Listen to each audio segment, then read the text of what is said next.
پیارے نبی صلی اللہ علیہ وسلم کی خصوصیات میں جن میں اللہ پاک نے آپ صلی اللہ علیہ وسلم کو سارے نبیوں سے بھی ممتاز بنایا، ایک خصوصیت یہ ہے کہ آپ صلی اللہ علیہ وسلم کو سمجھانے کا بڑا طریقہ آتا تھا۔ تھوڑی سی بات فرماتے آپ صلی اللہ علیہ وسلم اور اسے جو بندہ پلے باندھ لیتا اس کے لیے نجات کا پورا بندوبست ہو جاتا۔ ویسے بھی آپ صلی اللہ علیہ وسلم کی جو تقریریں اور دروس تھے وہ زیادہ لمبے نہیں ہوتے تھے، مختصر ہوتے تھے، لوگوں کی سمجھ کے مطابق ہوتے تھے، اور آپ صلی اللہ علیہ وسلم کی جو گفتگو تھی وہ جامع ہوتی تھی۔ اس کی میں مثال آپ کے سامنے رکھتا ہوں۔ جامع ترمذی ابن ماجہ میں ایک حدیث آتی ہے، پیارے نبی صلی اللہ علیہ وسلم سے ایک صاحب نے پوچھا، من نجات یا رسول اللہ، نجات کیسے ملے گی؟ جب صحابی پوچھے کہ نجات کیسے ملے گی تو وہ نجات آخرت کی نجات ہے، یعنی میں جہنم سے بچ جاؤں، میں جنتی بن جاؤں، آخرت کی پریشانی سے محفوظ ہو جاؤں، دنیا بھی ٹھیک ہو۔ نجات حاصل کرنے کے لیے مجھے کیا کرنا ہوگا؟ تو آپ صلی اللہ علیہ وسلم نے ایک جملے میں، جیسے مختصر سوال تھا ویسے ہی آپ نے مختصر جواب دیا۔ آپ ان 3 نصیحتوں کو نوٹ کریں۔ آپ صلی اللہ علیہ وسلم نے فرمایا، کف علیک لسانک ولیسعک بیتک وابکی علی خطیئتک۔ ایک ہی سانس میں 3 باتیں آپ صلی اللہ علیہ وسلم نے بتائیں، اور سچی بات یہ ہے پیارے بھائیوں، اگر ہم ان 3 باتوں کو اپنا لیں تو ہماری زندگی خیر کا مجموعہ ہو جائے، اور ہم گناہوں سے بھی محفوظ ہو جائیں، اور ہمیں باقی نجات مل جائے، جیسے پیارے نبی صلی اللہ علیہ وسلم نے فرمایا ہے۔ 3 کام ہیں۔ پہلا کام ہے کف علیک لسانک، اپنی زبان روک، اپنی زبان کو روک کے رکھ۔ یہاں اس کے مضامین میں جانے سے پہلے ایک پیغام جو یہاں نظر آتا ہے وہ یہ ہے کہ ہمارا جو دین ہے وہ مسلمان کو یہ بتاتا ہے کہ یہ جو بدن ہے یا اعضاء ہیں ان کا مالک اللہ ہے، نہ تو ان کا مالک ہے، نہ تجھے ان کا بے لاگ استعمال کرنے کی اجازت ہے۔ یہ اس کی امانت ہے، تو اس کا پابند ہے، جتنی وہ تجھے اجازت دے گا اتنا استعمال کرے گا، ورنہ تو استعمال نہیں کرے گا۔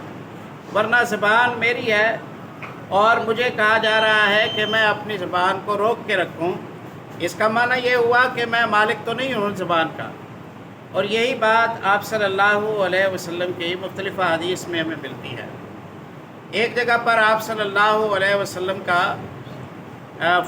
بلکہ اللہ رب العزت کا فرمان ہے نا کہ قل للمؤمنین یغضوا من ابصارہم، آپ مومنوں کو نصیحت کریں کہ آنکھیں بند رکھیں۔ غض البصر کا جو مترجمین ترجمہ کرتے ہیں نا وہ یہ کرتے ہیں کہ نگاہیں نیچے رکھیں، تاکہ بات سمجھ آ جائے۔ غض البصر کا ترجمہ یہ نہیں ہے کہ نگاہ نیچے رکھیں، غض البصر کا مطلب یہ ہے کہ دیکھو ہی نہ۔ آنکھ آپ کے بدن پر فٹ ہے اور اللہ رب العزت ارشاد فرماتے ہیں کہ دیکھو ہی نہ۔ یہ اوپر کا حصہ ہے نا، جو اسے نیچے کے حصے پر پیوست کر دینا، یہ غض ہے، یہ بند کر دینا ہے۔ قل للمؤمنین یغضوا من ابصارہم، مومنوں سے کہیں کہ آنکھیں بند رکھیں۔ قل للمؤمنات یغضضن من ابصارہن، مومنات سے کہیں کہ آنکھیں بند رکھیں۔ تو آنکھوں کا مالک کون ہوا؟ اللہ ہوا، ورنہ اس کے بدن پر ہے تو یہ نظریاتی پیغام ہے۔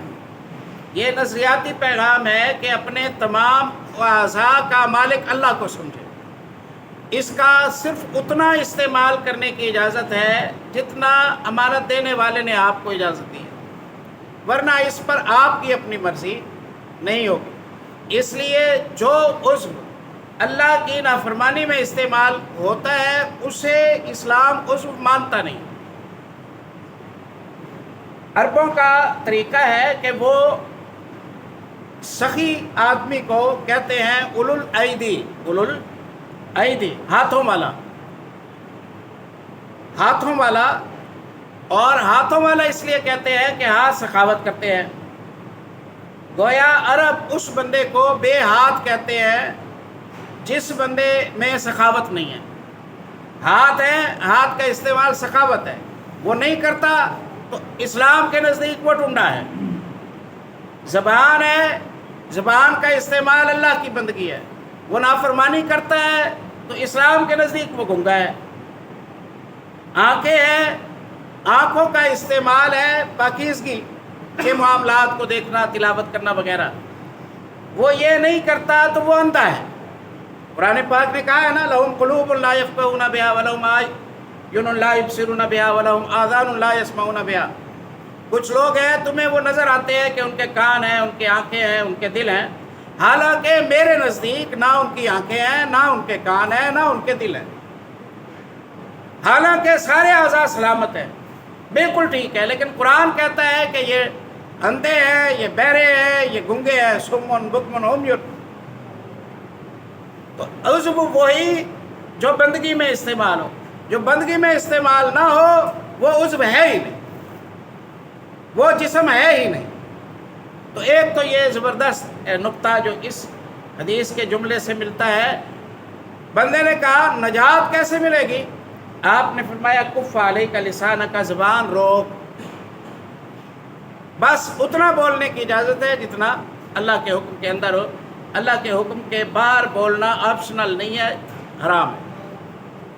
کف علیک لسانک، جو بندہ اپنی ضرورت کی بات کرتا ہے وہ بہت سارے معاملات سے بچ جاتا ہے۔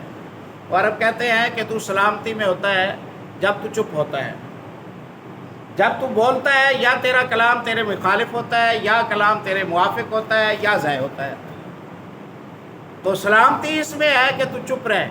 اور نبی کریم صلی اللہ علیہ وسلم فرمایا کرتے تھے، من کان منکم یؤمن باللہ والیوم الآخر فلیقل خیرا او لیصمت، جو کوئی اللہ پر آخرت پر ایمان رکھتا ہو وہ خیر کی بات کرے یا پھر چپ رہے۔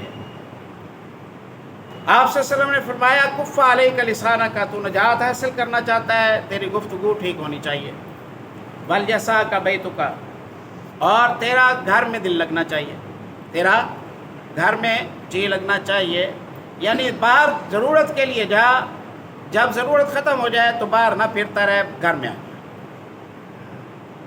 بلا وجہ نہ گھر سے نکل، نہ بلا وجہ گھر سے باہر رہے، ضرورت کے لیے جا اور تیرا ٹھکانہ گھر ہو، دل تیرا گھر لگے، گفتگو تھوڑی کر اور گھر کے ساتھ وابستہ ہو۔ نبی صلی اللہ علیہ وسلم فرماتے ہیں جب سفر میں کوئی جاتا ہے، سفر عذاب کا ایک ٹکڑا ہے، جیسے فیضا قضا نحبتہ ہو، جیسے ہی اس کا کام ختم ہو جائے اسے پھر مزید ٹھہرنے کی اجازت نہیں ہے۔ انجوائمنٹ کے لیے سیریں کرنا، تفریحات کرنا، چلے جانا، ہفتے ہفتے کے 10 دن کے ٹور کرنا، یہ بات ٹھیک نہیں ہے۔ تجارت کا مقصد ہے، دعوت کا مقصد ہے، تبلیغ کا مقصد ہے، تعلیم کا مقصد ہے، کوئی قرابت داروں کی کسی دعوت جانے آنے کا کوئی مقصد ہے، کوئی تعمیری مقصد ہے دینی جس کی اجازت ہو تو وہ ٹھیک ہے۔ ویسے ہی ٹائم پاس کیا جا رہا ہے، نہ، یہ ٹھیک نہیں ہے، یہ ٹھیک نہیں ہے۔ ولیسعک بیتک، تیرے گھر میں تیرا دل لگے، وابکی علی خطیئتک، اور اپنے گناہوں پر رویا کر۔ 3 نصیحتیں کی، نجات کا پیکج ہے۔ کف علیک لسانک، گفتگو کم کرنی ہے اور جائز کرنی ہے۔ ولیسعک بیتک، گھر میں دل لگے، وابکی علی خطیئتک، یہ بڑا سارا رولا ختم ہو جاتا ہے جو آج ہر بندہ کہتا ہے نا مصروف، ساری مصروفیت ختم ہو جاتی ہے۔ جو بندہ تھوڑا بولتا ہو، نہ اس کے کوئی زیادہ دوست ہوتے ہیں، نہ اس کی کوئی گپیں ہوتی ہیں، نہ اس کی سیر و تفریح ہوتی ہے، نہ اس کا کوئی آنا جانا ہوتا ہے، وہ لوگوں کے نزدیک بور ہوتا ہے، لہٰذا لوگ اسے چھوڑ جاتے ہیں، اس کے پاس کافی سارا ٹائم بچ جاتا ہے، اس کے پاس کافی سارا ٹائم بچ جاتا ہے۔ زیادہ بولنے والا تھوڑا سوچنے والا ہوتا ہے، تھوڑا بولنے والا زیادہ سوچنے والا ہوتا ہے، کامن بات ہے۔